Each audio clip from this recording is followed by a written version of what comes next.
Hello and welcome to this edition of Morning Market Call. I'm your host, Mason Chen, and today we have a very interesting guest, my good friend Taylor Bradford. He's a friend from childhood. Thanks for coming, Taylor. Hey, thanks for inviting me, Mason. Yeah, so Taylor, this is a very interesting segment for me because as I've been out kind of doing recruiting, going to various cities around the world, Hong Kong, New York, even San Francisco, I've seen the Occupy movement firsthand, and Taylor is a sympathizer or activist with the Occupy Provo movement, and he's here to kind of tell us a little bit about the Occupy movement and his own experience and some of his beliefs. So maybe you can start out by giving us a sense for what the broader Occupy movement really is all about. We've seen it in the news. People kind of have an idea of what it's about. They've got their own opinions, but in your own words, what's the purpose of the Occupy movement? Well, I think the Occupy movement, simply put broadly, is kind of interested in returning America back to a general sense of prosperity for more people as opposed to a selective segment of society, and which is why they constantly talk about we are the 99%. Yeah.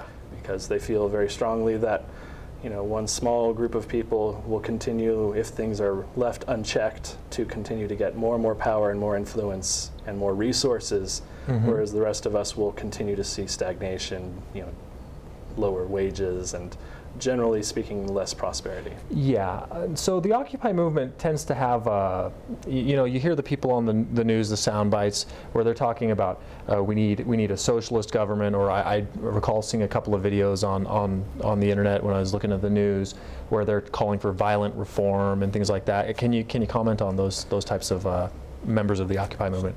Sure. I mean, well, as with any new movement, you're going to have a plethora of ideas and approaches to how to accomplish them. And you know, even our own Revolutionary War started out with some fairly significant violent expressions of content. You know, Boston Massacre, you know, Tea Party. Yeah. And you know, that's still very much ingrained in our consciousness, where you think that if things are bad enough, then you're sort of justified in, you know, pushing the boundaries of what normally is acceptable behavior. Me personally, I do believe that we should stay within the legal system, and that remaining within legality makes the movement have legitimacy.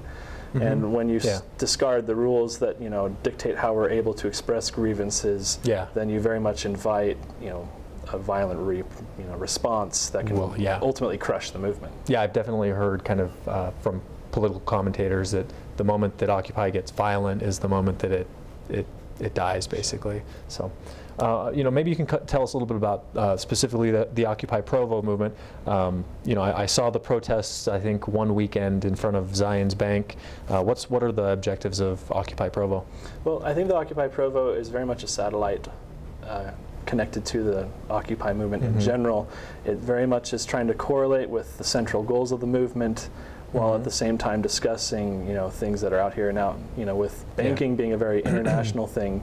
The banks that were bailed out, although they're headquartered in New York, they have banks branches out here. Yeah, definitely in Salt Lake City. You can still very much point your fingers at those things out here in Utah, even though it's so far removed from the general movement. And I think the general idea is to just increase awareness, gather support. I mean, going back to the revolution again, the Sons of Liberty, when they did all that stuff up in the Tea Party and Boston Harbor and whatnot, they did have satellite groups open up in other states like South Carolina and North Carolina, and at first it would just be kind of like, well, that's a joke. I mean, what do those people know about anything? They're just a bunch of farmers down there. But eventually, through constantly repeating a message and getting it heard more and more time, people start to realize that it's not just a fad or some sort of crazy, flavor of the week idea. It's something that's very much real, and it's not going away, and they need to deal with it. Yeah.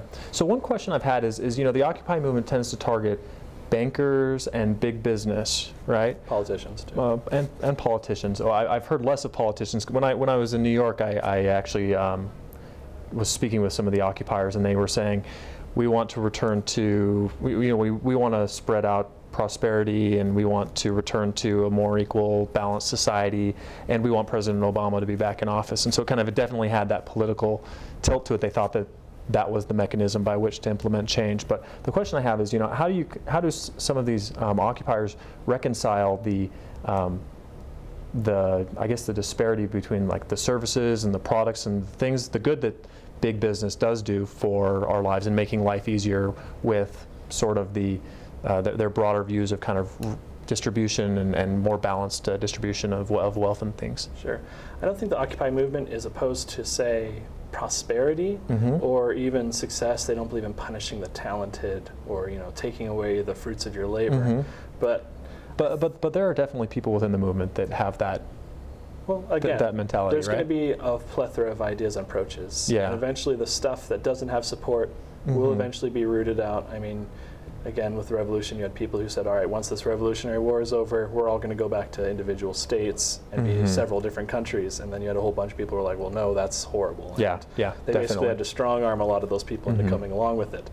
And so I think with the Occupy movement, it's not so much that they want a total, I mean, obviously there's some people who just want the whole thing to be a hard reset and like, let's just start all over again, maybe with the Bill of Rights and our Constitution, and then let's start from scratch from there and see where we can go with that. Yeah, definitely. There are many more people who, you know, are also more revisionist in terms of, you know, what we need to do is address the problems that are obliquely wrong and get those fixed, and then we'll see where we can go from there. Like, you know, for example, Citizens United, where unlimited amounts of money can be donated by corporations to individual candidacies.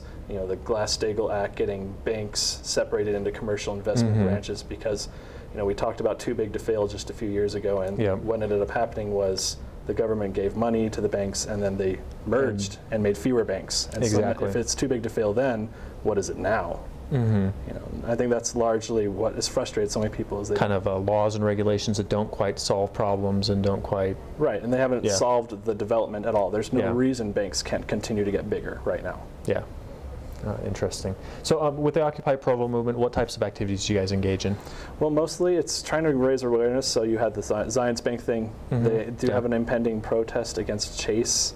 You know, it's just a bank that's pretty close to my family, if you know. Yes. My own father works for JP Morgan, and you know, they just very much feel that these banks, you know, need to be stopped in what they're doing. And honestly, right now, with the way things are, there's no reason the government needs to listen to the commoner, because all of their, you know, funds and re-election campaigns are coming from big business and less from the common citizen. Yeah. So as far as you kind of alluded to your dad working for JP Morgan, how do you reconcile banker father, activist, protester, occupier, son? Sure. Well, again, banks aren't evil. They perform a necessary function. They manage our money. They're supposed to hold on to it, loan it out, you know, donate to businesses, or not donate, but loan. Those funds are paid back when those businesses are successful. Overall, they make smart loans as opposed to dumb loans.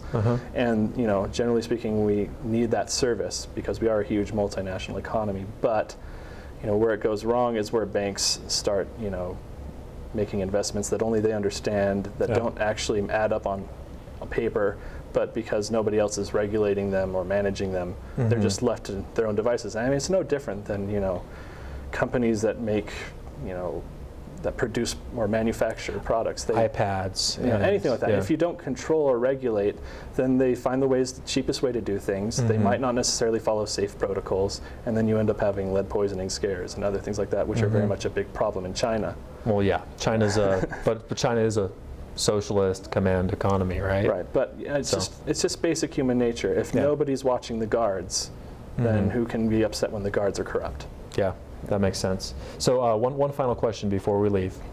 Occupy versus Tea Party in a Food Network chopped showdown, who wins? Well, the Tea Party is mostly in the South. They do have that barbecue tradition, and I'm very partial to that, but I think the taste of justice is much sweeter. Okay. Well, thanks for coming on today, Taylor, and sharing with us some of your views and kind of giving maybe a counter view to what the typical BYU MBAs might hear in their regular course of the day. There you have it. That's it for this episode of Morning Market Call. You can find us on the web at www.morningmarketcall.org or on Facebook and Twitter. Thanks. MMC is brought to you by the Marriott School of Management in association with the Brigham Young University Department of Communications.